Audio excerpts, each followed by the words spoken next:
Sir, राष्ट्रपति के अभिभाषण पर जो चर्चा चल रही है,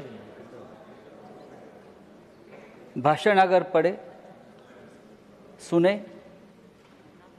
तो भी लगता है कि जैसे प्रोफेसर साहब ने कहा कि देश की स्थिति ठीक नहीं है।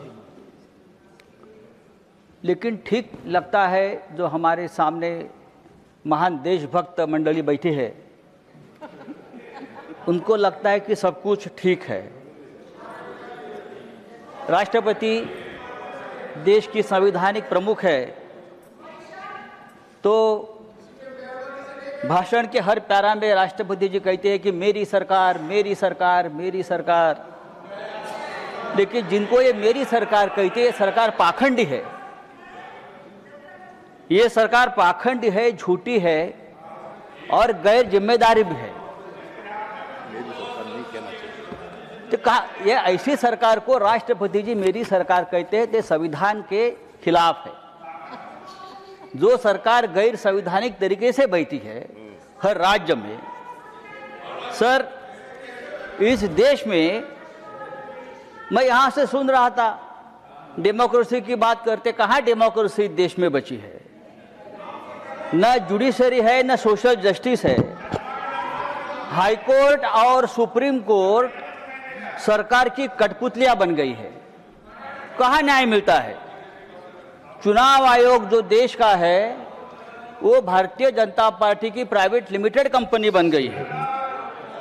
कहां न्याय मिलेगा आपको? सोनम वांगचुक कहां है? सोनम वांगचुक कहां है? आप देशभक्त है ना, आप मुझे बताइए सोनम वांगचुक का क्या हुआ? उनकी हालत क्या है? क्या वो जिंदा भी है? मुझे मालूम नहीं, कहां है वो?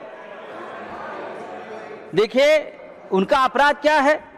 उनका अपराध है कि हमारी जमीन चीन ने कब्जा कर ली है, ये बात उसने कह दी, तो उसको देशद्रोही बताकर जेल में डाल दिया। क्या ये डेमोक्रेसी है?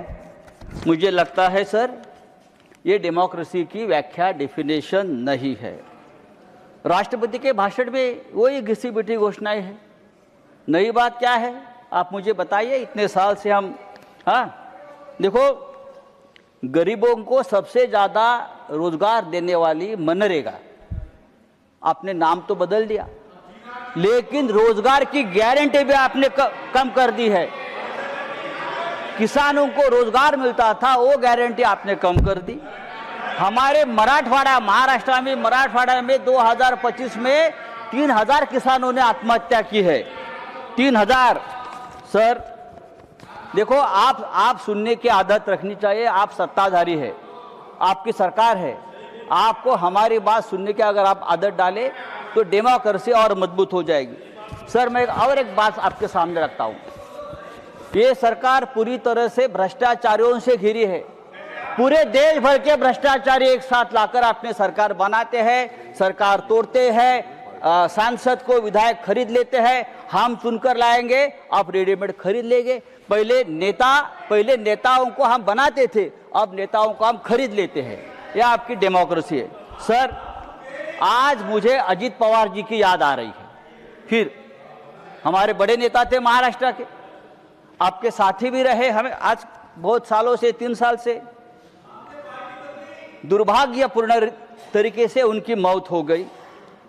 आज भी हम लोग सदमे में है कि ये कैसा हो गया। इतना एक दमदार आदमी, जिस तरह से उनकी मौत हो गई, दुर्घटना हो गई, आज भी हम लोग सदमे में। रोज जी अजीत टाइम में खत्म हो गया, ठहरो सर। आपका अजीत पवार के ऊपर 70,000 करोड़ के सिंचाई घोटाले का आरोप किया था आपकी सरकार ने, आपकी सरकार ने किया, लेकिन वो भारतीय जनता पार्टी के साथ आ गए और पवित्र हो गए। 15 जनवरी को अजित पवार जी ने एक बयान दिया था। 15 जनवरी को अजित पवार ने बयान दिया था और भारतीय जनता पार्टी को एक जवाब दिया था। आप सब्जेक्ट के बाहर क्या कहा था कि अगर आप सिंचाई घोटाले का आरोप करते हो, ये विषय नहीं है, सिंचाई घोटाले का आरोप करते हो तो सिंचाई घोटाले का पैसा हमने नहीं खाया है। भारतीय जनता पार्टी ने भी इस सिंचाई घोटाले में जमकर पैसा खाया है और भारतीय जनता पार्टी की फाइल मेरे पास है। ये अजित पवार का बयान 15 जनवरी को आया है। और उसके बाद 10 दिन बाद अजीत पवार की विमान दुर्घटना में मौत होती है। देखिए, मैं आरोप नहीं कर रहा हूं, लेकिन ये मौत रहस्यपूर्ण है।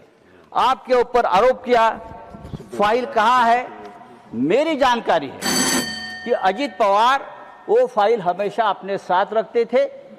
जब मुंबई से वो निकले बारामती में, तब भी वो फाइल उनके पास थी और आधे घंटे में अजीत पवार जी की दर्दनाक मौत हो गई। उसकी जांच होनी चाहिए और ये जांच इस तरह से होनी चाहिए, एक इंडिपेंडेंट जुडिशियल इंक्वायरी होनी चाहिए कि ये क्या है। धन्यवाद। ये सब्जेक्ट नहीं है। भ्रष्टाचार का आरोप मुझे तो जस्टिस लोया की याद आ गई। मुझे जस्टिस लोया की याद आ गई। जब अजीत पवार का एक्सीडेंट मैंने देखा तो मुझे जस्टिस लोया की याद आ गई। क्या इस प्रकार का कोई हादसा तो नहीं होगा? देखिए, सुनने की आदत रखो।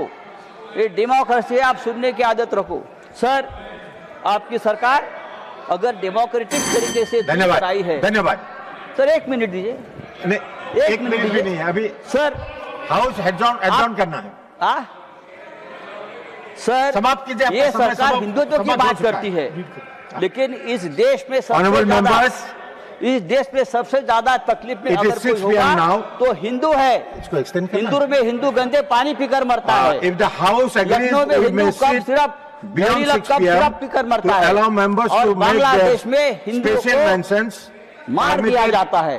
और देश के प्रधानमंत्री और देश की सरकार उसके ऊपर चुप बैठी है। सर, आदरणीय राष्ट्रपति जी ने अगर इस बात का जिक्र किया होता तो हम बहुत आपके स्वागत करता। धन्यवाद। Now special mention